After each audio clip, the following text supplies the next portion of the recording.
नमस्कार दोस्तों, HPCL से आपकी वैकेंसीज आई हैं। HPCL का मतलब है हिंदुस्तान पेट्रोलियम कॉरपोरेशन लिमिटेड और ये आपकी सेंट्रल पब्लिक सेक्टर एंटरप्राइज़ है, यानी जो ये महारत्न कंपनी है एक तो, और ऊपर से सेंट्रल PSU है। ठीक है, तो इसमें जो भी आपको बेनिफिट मिलते हैं वो सरकारी के मिलते हैं। आप अच्छे से जानते होंगे PSUs के बारे में और या फिर महारत्न नवरत्न के कंपनीज़ के बारे में कि ये जो है सरकार की ही कंपनी होती हैं, सरकार के ही सारे इसमें आपको बेनिफिट्स मिलते हैं। ठीक है, तो इसमें जानते हैं कि कौन कौन सी पोस्ट है और उनकी क्वालिफिकेशन क्या है। सबसे पहले मैं इसमें लास्ट डेट बता दूँ, 30 अप्रैल है, नज़दीक है आपकी लास्ट डेट है। और जो इसमें आपकी पोस्ट आई है जूनियर एग्जीक्यूटिव मैकेनिकल की इसमें आपको कितनी वैकेंसीज मिलेगी वो देख लेते हैं। 11 वैकेंसीज हैं और क्वालिफिकेशन है इसमें कि 3 साल का फुल टाइम रेगुलर डिप्लोमा आपके पास होना चाहिए इन मैकेनिकल इंजीनियरिंग में। और फिर जो नेक्स्ट पोस्ट है जूनियर एग्जीक्यूटिव इलेक्ट्रिकल की, इसमें भी 3 साल का आपका रेगुलर डिप्लोमा होना चाहिए इलेक्ट्रिकल इंजीनियरिंग में। और इसमें जो है 17 वैकेंसीज आपको देखने को मिलेगी। जूनियर एग्जीक्यूटिव इंस्ट्रूमेंटेशन में 3 साल का ही डिप्लोमा चाहिए रेगुलर और इंस्ट्रूमेंटेशन इंजीनियरिंग में होना चाहिए। 6 इसमें आपकी टोटल वैकेंसीज हैं। जूनियर एग्जीक्यूटिव केमिकल में भी आपके 3 साल का डिप्लोमा मांगा है और इसमें जो रेगुलर डिप्लोमा है ये केमिकल इंजीनियरिंग में होना चाहिए। Junior executive fire and safety में अगर आपने साइंस ग्रेजुएट है आप, ठीक है, कोई भी साइंस ग्रेजुएट है, किसी भी साइंस के डिसिप्लिन में आपने ग्रेजुएशन किया है, साथ में डिप्लोमा किया है इन फायर एंड सेफ्टी में, तो आप इसमें अप्लाई कर सकते हैं। टोटल 28 वैकेंसी है इसमें। और जो आपकी जूनियर एग्जीक्यूटिव केमिकल की वैकेंसी है वो है एक। ठीक है, सबका सेम ही पे स्केल है, 30,000 से लेकर 1,20,000 रुपये तक मैक्सिमम आपकी इसमें सैलरी बन जाएगी। बहुत अच्छी सैलरी इसमें आपको मिलेगी, इससे आप निश्चित रहिएगा। और इसमें एक्सपीरियंस की बात करें तो 0 एक्सपीरियंस, यानी कोई भी इसमें आपसे एक्सपीरियंस नहीं मांगा। एज लिमिट इसमें आपकी 25 साल है सभी के लिए। ठीक है, तो ये आपकी इसके पोस्ट से रिलेटेड डिटेल्स हैं।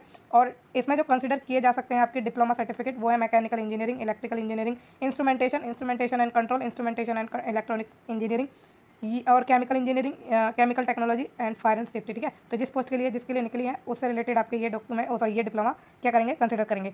इसमें आपके क्वालिफाइंग मार्क्स की बात करें कि आपके डिप्लोमा में कितने मार्क्स होने चाहिए, तो मिनिमम 60% होने चाहिए अनरिजर्व OBC और EWS कैटेगरी के, और 50% होने चाहिए SC ST PWD कैंडिडेट्स के। ठीक है, शॉर्ट लिस्टिंग की बात करें तो सिलेक्शन आपका हो सकता है CBT द्वारा, ग्रुप टास्क द्वारा या ग्रुप डिस्कशन द्वारा या स्किल टेस्ट या पर्सनल इंटरव्यू के द्वारा। ठीक है, तो ये आपके कुछ टास्क हो सकते हैं, आपके जितने भी एप्लीकेशन रिसीव होंगे उस पर डिपेंड करेगा।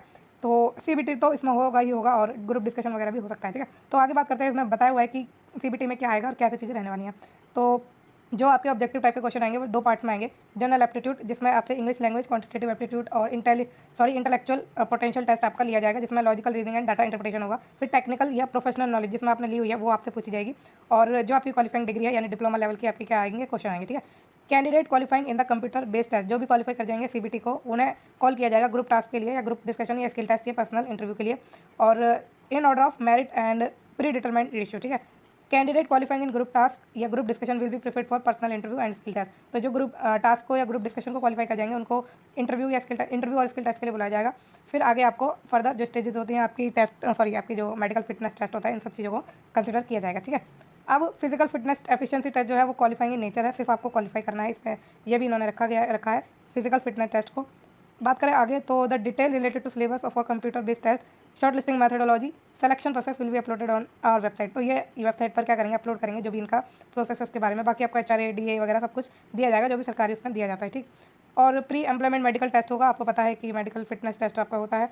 आगे चलते हैं, और ये आपका रिजर्वेशन की चीज़ें दी हुई हैं कुछ, जिसमें आपको पता है SC ST को 5 साल का मिलता है, OBC को 3 साल का, और जो आपके PWD है उनको 15 साल का मिलता है अगर वो SC ST है। ठीक है, और अगर वो OBC है तो 13 साल का मिलेगा, अनरिजर्व है तो 10 साल का मिलेगा। आगे चलते हैं, और मैंने आपको लास्ट डेट आप बता ही दिया कि क्या है, 30 अप्रैल आपकी लास्ट डेट है। ठीक है, तो सारी डिटेल आई थिंक हम इसमें कवर कर चुके हैं। अगर आपके पास कोई डाउट है तो आप मुझसे पूछ सकते हैं कमेंट के द्वारा। ये वीडियो आपको कैसी लगी है मुझे बताना कमेंट में, और अगर आपको रेगुलर ऐसे ही जॉब की अपडेट चाहिए और इन टाइम नोटिफिकेशन चाहिए तो इस चैनल को लाइक शेयर और सब्सक्राइब जरूर करिएगा। Thank you so much.